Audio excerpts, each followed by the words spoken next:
सिद्ध योग में आपका स्वागत है। हम आप सबके लिए ऑनलाइन योग कक्षाएं आयोजित कर रहे हैं जो अंग्रेजी और हिंदी दोनों भाषाओं में उपलब्ध हैं। हम प्रत्येक दिन सुबह 5 बजे से रात 10 बजे तक 12 अंग्रेजी और 4 हिंदी की कक्षाओं के साथ आपके लिए उपस्थित हैं ताकि आपको प्रत्येक दिन सही समय पर योग का अभ्यास करने में सुविधा हो। ये 2 सप्ताह एक ऐसा समय है जिसमें आप शामिल होकर अपने जीवन में एक सकारात्मक परिवर्तन का अनुभव कर सकते हैं, वह भी बिल्कुल मुफ्त में।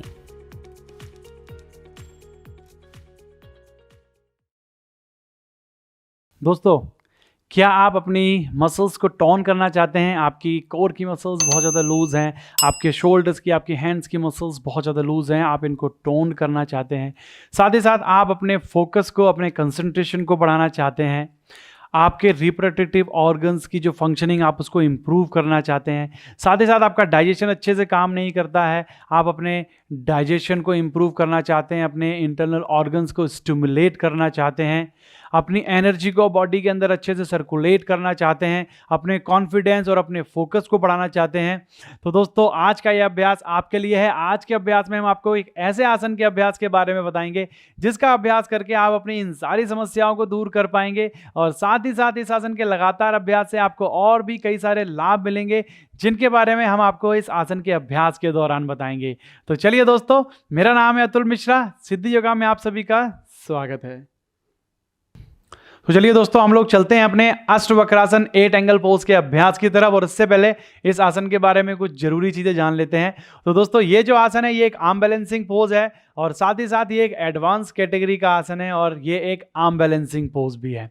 तो दोस्तों, इस आसन की कुछ कॉन्ट्रा इंडिकेशंस भी है जो हम समझ लेते हैं। वैसे तो ये एक एडवांस कैटेगरी का आसन है, तो एडवांस आसनों को करने के लिए आपको पूरी तरह से फिजिकली और मेंटली फिट होना चाहिए। अगर फिर भी कुछ फिजिकल चीज़ें हैं, अगर आपकी फिजिकल बॉडी की बात करें तो कुछ चीज़ें आपको ध्यान रखनी है, जैसे कि अगर आपको आपके शोल्डर से रिलेटेड कोई इंजरी है, आपको आपके नी जॉइंट या हिप जॉइंट से रिलेटेड कोई इंजरी है, आपको बैक से रिलेटेड कोई इंजरी है, साथ ही साथ अगर आपको पेट से रिलेटेड कोई सर्जरी हुई है आपके पेट पर, तो आपको इस आसन का अभ्यास नहीं करना है। साथ ही साथ हाई ब्लड प्रेशर और लो ब्लड प्रेशर की समस्या में भी आपको इस आसन का अभ्यास नहीं करना है। तो अब हम चलते हैं अपने अष्टवक्रासन के अभ्यास की ओर और सबसे पहले हम जान लेते हैं कौन कौन सी प्री आसनास की प्रैक्टिस आपको करनी है इस आसन का अभ्यास करने से पहले। तो सबसे पहला जो आसन आता है इस आसन के अभ्यास को शुरू करने से पहले, वो आता है आपका एक हस्त भुजासन का अभ्यास आपको करना होता है। तो एक हस्त भुजासन का अभ्यास करने के लिए आपको क्या करना होगा, आपको अपने दाएं पैर को अपने घुटने से बैंड करना है और दाएं पैर को ऊपर उठाते हुए आपके दाएं पैर की जो थाई है उसको अपने दाएं हाथ के आर्म पिट के ऊपर लेके आएंगे इस तरीके से, और आपको अपने दोनों हाथों की सपोर्ट से इस तरीके से अपने बॉडी को ऊपर की तरफ उठाना है। यह आपका एक हस्त भुजासन है, क्योंकि यह आसन भी आपकी कोर की स्ट्रेंथ को बढ़ाने में और साथ ही साथ आपकी हिप मसल्स के स्ट्रेच करने में हेल्प करता है। तो और आपका जो अष्टवक्रासन है उसमें भी आपकी सेम ऑलमोस्ट प्रैक्टिस काम करती है और ये स्टार्टिंग पोजीशन है। अगर आप एक हस्त भुजासन का अभ्यास नहीं कर पाते हैं तो आप अष्टवक्रासन को करने के लिए तैयार नहीं है, क्योंकि अष्टवक्रासन का अभ्यास करने के लिए आपको जो है स्टार्टिंग पोजीशन जो है एक हस्त भुजासन की लेनी होगी। ठीक है। दूसरा जो आसन आता है, क्योंकि इसमें आपकी हिप्स और हैमस्ट्रिंग मसल अच्छे से स्ट्रेच होती है, तो उसको स्ट्रेच करने के लिए आप लोग जो है कंपस पोज का अभ्यास कर सकते हैं इस तरीके से। ये जो आपका सूर्य यंत्र आसन है कंपस पोज, इसका आपको अभ्यास करना है जो कि हेल्प करेगा आपकी हिप की फ्लेक्सिबिलिटी बढ़ाने में, साथ ही साथ आपकी हैमस्ट्रिंग मसल्स की फ्लेक्सिबिलिटी बढ़ाने में और आपकी हिप ओपनिंग में हेल्प करता है। और एक और आसन आपको प्रैक्टिस करना होगा इस आसन के अभ्यास को करने से पहले, जिसका कि नाम है बेबी ग्रॉसओवर पोज। ठीक है। तो बेबी ग्रॉसओवर पोज जो है उसकी पोजीशन भी ऑलमोस्ट आपके अष्टवक्रासन की जैसी होती है, बस थोड़ा सा इजी होता है। तो आपको आपके बेबी ग्रॉसओवर पोज की भी प्रैक्टिस करनी है। तो देखिए, बेबी ग्रॉसओवर पोज के लिए आपको इस तरीके से बैठ जाना है, दोनों हील्स को ऊपर उठा लीजिए। ठीक है। और आपको क्या करना है, अपने बाएं पैर को अपने दाएं पैर के पीछे से लेके जाएंगे और आपको अपने देखिए बाएं पैर के अंगूठे को दाएं हाथ की अंगुली और अंगूठे से पकड़ लेना है, बाएं हाथ को अपनी बॉडी के साइड से सपोर्ट करेंगे इस तरीके से। देखिए, आपको ये पोजीशन लेनी है और धीरे से आपको आगे की तरफ झुकना है। बाएं हाथ की एल्बो को बैंड रखेंगे, दाएं हाथ की एल्बो को सीधा करेंगे। इस तरीके से आपको जो है अष्टवक्रासन के लिए आपको अपने इस आसन की बेबी ग्रॉसओवर पोज की प्रैक्टिस करनी है, क्योंकि ये आपको हेल्प करेगा आपकी कोर की स्ट्रेंथ को बढ़ाने में, आपके हैंड्स की स्ट्रेंथ को बढ़ाने में, और ये आपको बहुत ज्यादा हेल्प करता है आपके अष्टवक्रासन का जो अभ्यास है उसके अलाइनमेंट को अच्छा करने में बहुत ज्यादा हेल्प करता है। तो ये प्री आसनास आपको प्रैक्टिस करने हैं। अगर आप इन प्री आसनास को नहीं कर पा रहे हैं तो आप अष्टवक्रासन को करने के लिए तैयार नहीं है। ध्यान रखिए, इन तीनों आसनों का अभ्यास आपको पहले अच्छे से कर लेना है, इनमें निपुण हो जाना है, उसके बाद ही आप अष्टवक्रासन के अभ्यास की तरफ चलेंगे। तो हम चलते हैं अपने अभ्यास की तरफ। तो सबसे पहले आपको अष्टवक्रासन का अभ्यास जो है अपने ब्लॉक्स के साथ करना है, क्योंकि ब्लॉक्स के साथ आप जो है अपनी कोर को अच्छे से यूज कर पाते हैं। जिन लोगों की कोर की स्ट्रेंथ थोड़ी कम होती है तो वो ब्लॉक्स के साथ करेंगे इस आसन के अभ्यास को। तो देखिए कैसे करना है आपको। सबसे पहले हम लोग प्रैक्टिस करेंगे अपने एक हस्त भुजासन की ब्लॉक के साथ, ठीक है, क्योंकि वो स्टार्टिंग पोजीशन है आपके अष्टवक्रासन की। तो आपको अपने दाएं पैर को अपने घुटने से बैंड करना है और अपने दाएं पैर की जो हैमस्ट्रिंग मसल है उसको अपनी बाएं हाथ की आर्म पिट पर रख लेंगे इस तरीके से, और दोनों हाथों को अपनी ब्लॉक्स पर रख लेना है, ठीक है। तो पहले अपने हिप को ऊपर उठाइए, ठीक है, इस तरीके से। तो आपको इस तरीके से प्रैक्टिस करनी है पहले। अगर आप इस तरीके से लिफ्ट कर पा रहे हैं, ठीक है, तो आपको इस आसन के अभ्यास में आगे की तरफ जाना है। देखिए आप लोगों ने इस तरीके से प्रैक्टिस की, सपोर्ट लिया, ठीक है, कोर को एंगेज करेंगे, लिफ्ट करेंगे बॉडी को ऊपर की तरफ, और सबसे पहले आपको जो है लेग्स को क्रॉस करके इस तरीके से प्रैक्टिस करनी है। देखिए सीधा रखेंगे, पहले एल्बोज को थोड़ा सा बैंड कर सकते हैं।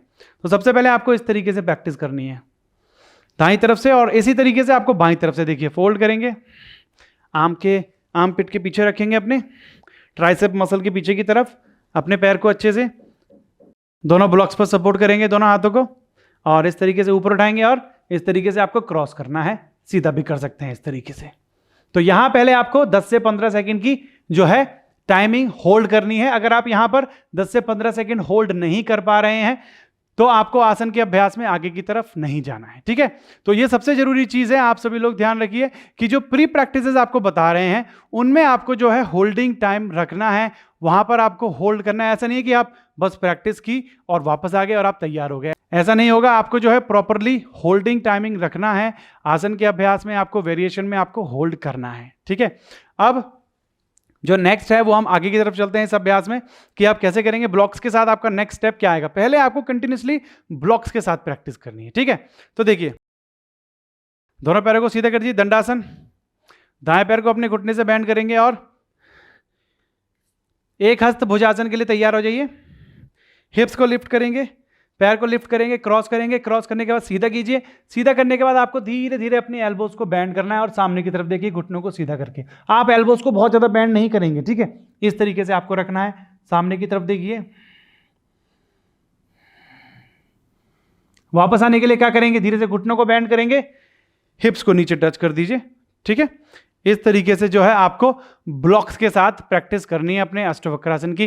तो देखिए अगर लाभ की बात करें, बेनिफिट्स की बात करें, तो आप देख पा रहे हैं कि यह आसन आपकी आर्म्स की स्ट्रेंथ को बढ़ाता है, कोर की स्ट्रेंथ को बढ़ाता है, हिप्स की फ्लेक्सिबिलिटी को बढ़ाता है, ठीक है, आपकी जो पेल्विस फ्लोर मसल है उसकी स्ट्रेंथ को बढ़ाता है। और इस आसन के अभ्यास में जो आपके रिप्रोडक्टिव ऑर्गन्स है उनकी फंक्शनिंग इंप्रूव होती है, क्योंकि रिप्रोडक्टिव ऑर्गन्स जो है वो प्रेस होते हैं इस आसन के अभ्यास में। जब आप इस तरीके से अभ्यास करते हैं लेग्स को क्रॉस करके इस तरीके से, तो जो आपके रिप्रोडक्टिव ऑर्गन्स हैं वो प्रेस होते हैं, जिसकी वजह से ये आपको हेल्प करता है आपके रिप्रोडक्टिव ऑर्गन्स की फंक्शनिंग को इंप्रूव करने में, और आपके रिप्रोडक्टिव ऑर्गन्स जो हैं वो अच्छे से काम करते हैं, और साथ ही साथ आपकी एनर्जी को ऊपर की तरफ लिफ्ट करने में हेल्प मिलती है, आपके फोकस को, कंसंट्रेशन को इंप्रूव करता है, आपकी वाइटल एनर्जी को आपकी बॉडी के अंदर चैनलाइज करने में हेल्प मिलती है, आपका जो एनर्जी लेवल है वो अच्छा बना रहता है इस आसन के लगातार अभ्यास से।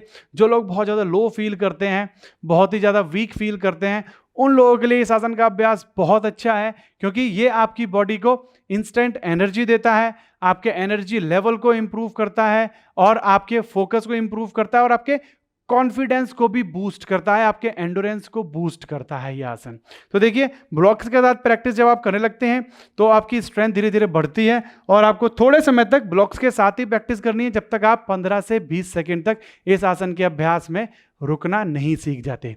जब आप ब्लॉक्स के साथ 15 से 20 सेकंड तक होल्ड करने लगते हैं तब आप बिना ब्लॉक्स के साथ प्रैक्टिस करेंगे, ठीक है।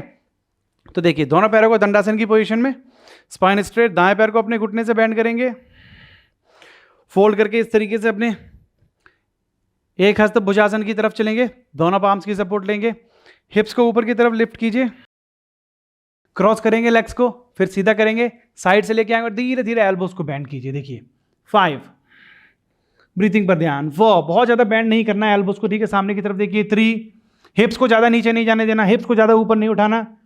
2, 1, ठीक है, कोर को एंगेज कीजिए। वापस आने के लिए धीरे से एल्बोस को सीधा करेंगे, हिप्स को डाउन रखेंगे और धीरे से पैरों को सामने की तरफ सीधा कर दीजिए।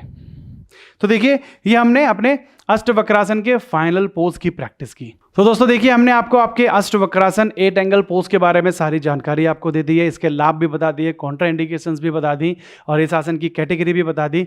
तो मैं आशा करता हूं कि इस सारी जानकारी के साथ आप लोग बहुत ही अच्छे से अपने अष्टवक्रासन का अभ्यास कर पाएंगे, ठीक है। और साथ ही साथ आप ध्यान रखिए कि इस आसन के अभ्यास में आपको अपने आप को बहुत ज़्यादा ओवर पुश नहीं करना है, ठीक है, क्योंकि जो आपकी मसल्स हैं उसको टॉन्ड होने में टाइम लगता है, क्योंकि ये जो आसन है वो आपकी मसल्स को टॉन्ड करने में हेल्प करता है, ठीक है ना। आपकी शोल्डर्स की मसल्स टॉन्ड होती हैं, आपकी हिप्स की मसल्स की टोनिंग, आपकी कोर मसल्स की टोनिंग होती है, जिससे कि उनका आपकी मसल्स की एंडोरेंस और स्ट्रेंथ बढ़ती है। तो थोड़ा टाइम लगेगा इस आसन के अभ्यास में, ठीक है। तो आप प्रैक्टिस अपनी बनाए रखिए और आप जल्दी ही इस आसन के फाइनल पोज में पहुंच पाएंगे और आप ज़्यादा से ज़्यादा लाभों को, आप लोग इस आसन से मिलने वाले लाभों को आप सभी लोग ले पाएंगे। तो चलिए आप लोग कीजिए अपने अष्टवक्रासन का अभ्यास। हम मिलते हैं आपसे जल्दी अगले आसन के साथ, तब तक के लिए नमस्कार।